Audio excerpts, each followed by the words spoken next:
Welcome in to the Subconscious Mind Mastery Podcast. Thomas Miller. I've got a Tell on Myself episode for you today. Well, this is a doozy, and it ended up being kind of a really big deal. But I wanted to just let you know what happened and some of the lessons that I learned. If you're listening in real time, you know that over on Friday, the week before this is being recorded, I just basically announced to the Facebook group and on the Fun Astrology podcast, I said, I have got to take some time away. In other words, hit the wall. There was nothing more to give. I mean, it was an empty well, an empty bucket. So I had been working on a big audio book. It's The Book of the Moon by Stephen Forrest. It's not out as I'm recording this, but it will be here soon because we're going to be releasing it to Audible to post. But I was trying to get to the finish line. And if you want to think of the magnanimity of this project, Steve is such a great writer that every one of his sentences has these little nuances of inflection that need to be hit just right. So take 13 and a half hours and dissect it, one sentence at a time. So I was tired.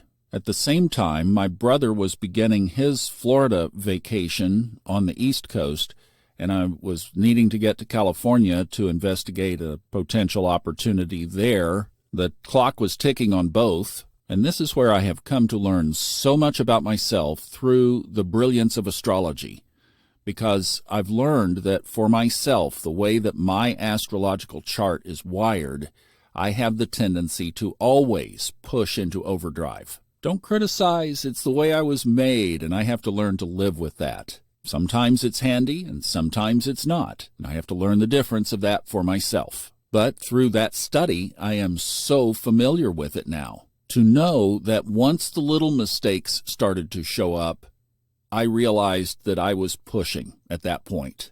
But I thought, well, I can push a little harder. See, I could have stopped, but I was like, no, let's just keep pushing a little bit more. And then finally, where it got to the point where I didn't post one of the Fun Astrology daily podcasts that was sitting right there, and I just didn't do it. Somebody told me about it, and I just was like, that's it. I'm out. This train is going nowhere good. And I realized, this could turn into a physical issue that could put me in the hospital. I had pushed it that far. My little aspect in astrology is very, very powerful. Just say it's a whopper. But one of the things that I've chosen to do, especially on here, is live my life out loud publicly. And back to astrology, I'm a water sign. I'm emotional. And I don't like living behind this facade of, oh, hey, everything's always great. The always positive, upbeat. That's great. It's not me. I'm more of the one to say I'm having a bad hair day. It's like just to be real with where you are. I would rather acknowledge I'm having a bad hair day, work through it, announce to you publicly what happened and how I worked through it, and then we all come out stronger. There's one challenge, obviously. That is, can our friends and family go through the tunnels with us or not? Sometimes it can wear them down as we're trying to find the bottom in our pivot points. So we have to learn to manage that too.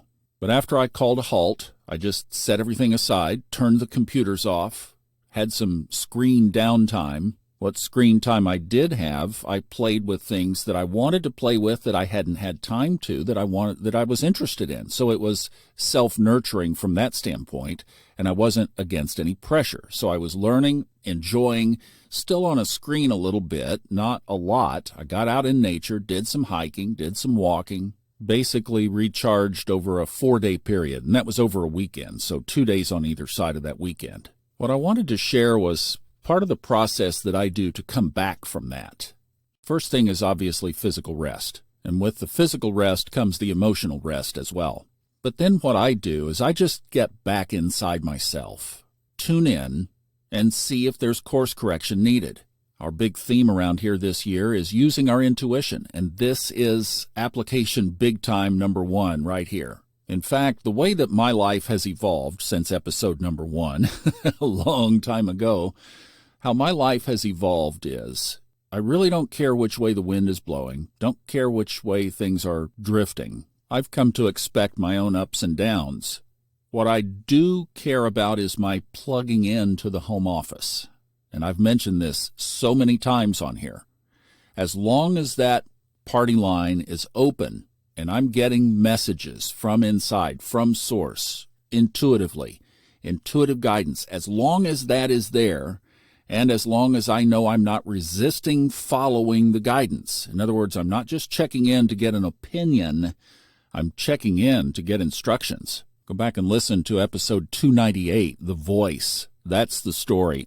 What do you do next? Just tell me what to do. I'll make the adjustment here, and then we'll land the plane. What's the next step? And see, I didn't worry about that over the weekend. It wasn't time for that. I didn't do a lot of journaling. I rested. I mean, when there's an empty bucket, the bucket is empty. Don't try to operate as though it's full. That's just honoring what's so. You're going to fill it back up. Don't worry about that. You know that you have a commitment to yourself to live your highest timeline. You're going to get there. You just have to take the time. All right, so once the bucket was full enough to start the process again, then I got back into the chair and started to finish the book, which I did. Then, even a few days after that, I did this little intuitive process that I'd like to share with you here. I used the same base process of pretty much using the intuitive awareness method, the book from Fred Dodson that I narrated some years ago that has stuck with me since. If you haven't heard it, it's a short little book, and I would highly recommend it. It's a great technique. I use it all the time. So I scan up and down my chakra line, and that's usually we will get our intuitive impulses somewhere along our chakra line. And mine usually comes in from the center of the chest area. And then I do a muscle test at the same time. And when I'm exploring like this, I will do it at different times, and I have this playful little game with the universe. Now look, I'm going to ask you this a bunch of times, so just get ready and go with me here, because I really want to make sure that I'm tuned in and that I'm not hearing noise. A lot of you ask, how do I tell the difference between monkey mind and the intuitive voice? This is one way. Test it over time, different energies, and just be playful with the universe. The more playful you get, the better this process works for you. So I just say, hey, I'm going to ask again. I know I'm barking in your ear here, but hear me out. I just want to get confirmation. And I'll do it from different geographical locations. One might be on a walk, another might be in the recliner. The other day I did it just lying in bed as the sun was coming up and the mountain was gleaming red in my window in my bedroom as the sun was hitting the top of it. Just different settings. And what I do is I ask, is there any course correction needed right now on my path? Is there anything I need to change? Is there anything I need to do differently? Just like in episode 298, it's like if you were flying that plane, you had no idea what you were doing, and you were saying, am I on course? Is everything okay? And the tower comes back and says, yes, stay the course. Wait for the next instruction. At this moment, you're on course. And when you get that kind of answer, it usually is the result of the culmination of the last directional changes you got, and you made those changes, so now you are on the right course. So you have to believe that you are, in fact, on the right trajectory based on the past. You know what they say, where you are today is the sum total of the decisions that you've made over the last 1 to 2 years. So if you keep this process in tune, that's one of the reasons I guard it so carefully, then chances are you're getting the guidance along the way. So when you come to a fixed point, you're really already there. The thing I'm most interested in inquiring about, if you know that you're basically on your path, the thing I'm most interested in is, did I do something to knock myself off? And if so, what's the correction of that? So that's what I did to kind of put all of this chapter to bed, is I just asked over several different times and ways, is my space clear? Yes. Am I clear? Yes. Did I do anything to knock myself off course? No. Is my communication line open? Yes. It's already been answering. But I just like to, a little bit of insecurity there, enough to say, this is so important that I stay connected, that I always want to know that the door is always open. So then I just dust myself off. It was a bump. It wasn't a derail. Don't push so hard. Pace yourself. Complete what's in front of you. then be free to move on to the next. No regrets, was just part of the journey. And that's the other point, is that our path is our teacher. There are times that we all need somebody to help us get back on that path. I was there, and you've heard about a lot of that in this podcast series. But once we get there, once we get back on the path of where we say, well, at least I know I'm following my highest timeline. At least I know I'm following the journey. I'm not over here wandering around in the desert. Then our journey truly is our teacher. And yes, getting off track and getting back on track is part of the teacher too, and is part of the journey. But sometimes we need a little bit more help than we can give ourselves. So when we need to ask for help, we ask for help. When we don't need to ask for help, that's when I think the greatest gift is to just follow your own drumbeat. If you're getting that intuitive guidance and everything is checkpoint, good, clear, then others' opinions are unnecessary. And I know, because so much of my life was spent, so much of it was spent living for other people's opinions, others' expectations, others' advice that didn't come from within, didn't come from my own internal guidance system. It came from their mouth. It actually came from their journey. In other words, they're trying to overlay their journey on top of your journey.